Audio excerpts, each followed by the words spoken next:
So Pokemon is also on McDonald's at the moment, at least in America. So DualShockers writes, McDonald's Pokemon cards 2021, the most expensive card on eBay. You may have seen that McDonald's and the Pokemon Company have teamed up to release a special set of Pokemon trading cards for the franchise's 25th anniversary. The collaboration sees 25 different cards available in both holo and non-holo formats, making for the 50 cards in total. 50 fucking cards at McDonald's. That's absolutely crazy. This has left the cards in high demand as collectors from all over the US scramble to get cards. In doing so, people are getting doubles or just looking to make bank and therefore selling them online. So I just brought this up because, when I saw this, I saw this the first day. I think I saw someone tweet about it. And straight up, I just wanted to buy it. Not for the cards so much, but just I wanted the Happy Meal box just with the Pikachu and stuff. I'm like, that is a cool looking Happy Meal. And I've had McDonald's for ages, but I would buy a Happy Meal just to so I could take a picture of myself with it and be like, look how fucking kawaii I am. And the cards are a bonus. But I want to tie this into another story. What the fuck is with Pokemon cards at the moment? I know this is a video game podcast, but to a degree, well, the link to it is Twitch. Well, I was going to say it's the Paul brothers, isn't it? Isn't that the problem? Yeah. Well, it started with Logan Paul and him spending an exuberant amount of money on old booster unopened box, on Gen 1 booster box. Yeah. On an original booster box.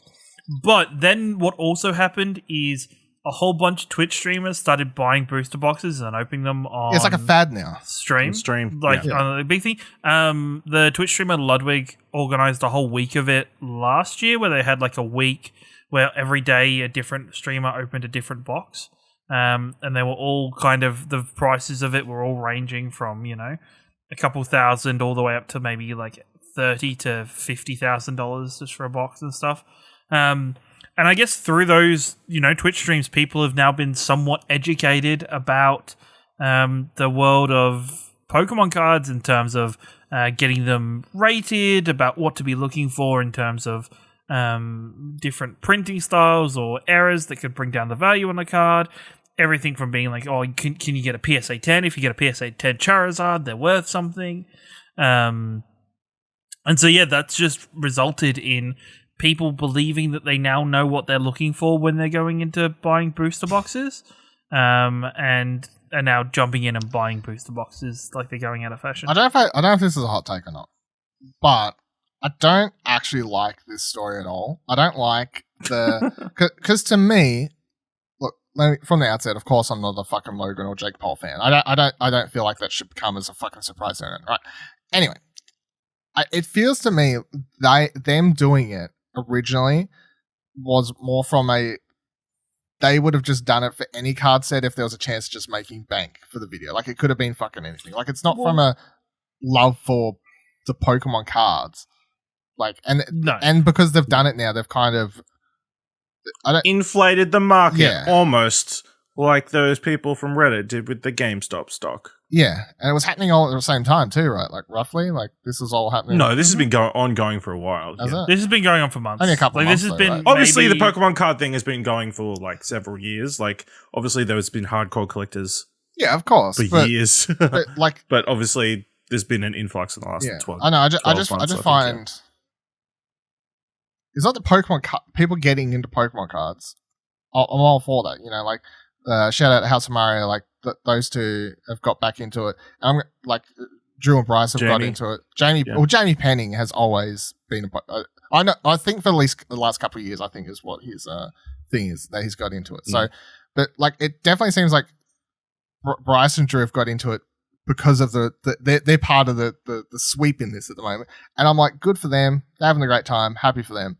But yeah, from the big YouTubers standpoint, where they're sort of just like rushing the market and they're I don't know, I don't like that side of it. It's kind of weird. And then because this ties into this story where they're saying everyone's now you have this nice cool Happy Meal and kids aren't getting them and whatever because people are going in and fucking now there's adults buying are buying like all these fucking Happy Meals. I don't mean like me wanting one.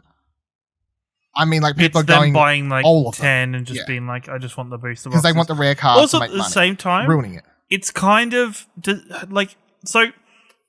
Previous working at McDonald's, it is it's always interesting Happy Meals because you can't. It's things selling things to kids. That's why when you see in Happy Meals, they're always advertising the healthiest options in their Happy Meals. Like they're always got like the when I was chicken a wrap kid. with like, not when you were a kid, but in modern times, it's always like the chicken wrap with like the apple slices and like a water or an apple juice or some shit. And for me, it feels really weird having something that is pretty much pseudo gambling inside of a Happy Meal.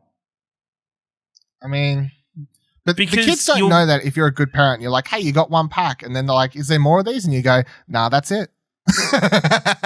That's all there is, son. But that's the thing. But that's the thing where some parents unwillingly go, oh, you got a Happy Meal? Oh, you're really interested in this? Oh, I know they sell those at my local Target. I'm going to buy you some. And then that just kind of... It depends what age the kid is. know. Like, don't trading cards have like a rating of like, isn't it like 10, 12, somewhere around there plus, right? Look, I don't. They do. It doesn't... Like, Like Magic did. parents read that bullshit. No, but like I know Magic That's had a because rating. there's law. Magic had a rating. Like I think it was like 12 plus or something. So because that's obviously But that was different because that's Magic because Magic has like violent. Was that because it was more violent? gore and stuff as the artwork, and the artwork's a little bit more adult. Not fucking Pokemon cards. I mean, like original Pokemon Like- games were PG because they had gambling in them anyway, like the slot machine games and stuff. So yeah, it's just the fact that it's just the way it is where people kind of overlook that stuff. I don't know. It feels kind of weird in a Happy Meal though. I know, it's kind of weird. By the way, I still have all my I found all my Pokemon cards actually a couple months ago, and I did send them to Jamie. Shout out to Jane Penning twice, I guess. I sent him a bunch of pictures, and he was like, "You've got some stuff that's actually worth money here." And I was thinking about rushing out to sell it. But I'm like, yeah, doesn't get better. I've got like original Charizard and Venusaur and Blastoise and shit like that. Oh, I wonder. That makes sense. I just saw Jamie just purchased a brand new Rolls Royce. Don't know where he got the money. Don't know where he got the money for that, but coincidence. Yeah, I know. I definitely feel the Pokemon card thing is interesting because from the side of it, I'm happy to see a lot of people getting into like trading, like, you know, like be it Jamie or House Mario Boys or whoever. Like, it's cool they're getting into Pokemon cards and they're enjoying it, enjoying the hunt or whatever. As long as they don't get too addicted and spend their life savings on fucking booster boxes, you know, you're adults, go for gold. But it's just definitely that Logan Paul side of the YouTuber stuff. I'm like, oh, it just feels dirty. Feels dirty. And then I read this Pokemon story and I'm like, ugh, I hate how they're ruining it.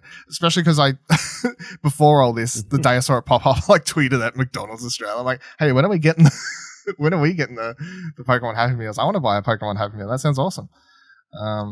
Anyway, Pokemon. There's 2 Pokemon stories for the week, made up for the other ones we missed. So now we don't have to do one for another like 6-7 weeks, right? At least until, no, we'll do one in a couple of weeks when the Post Malone concert's on, Ash. Come on.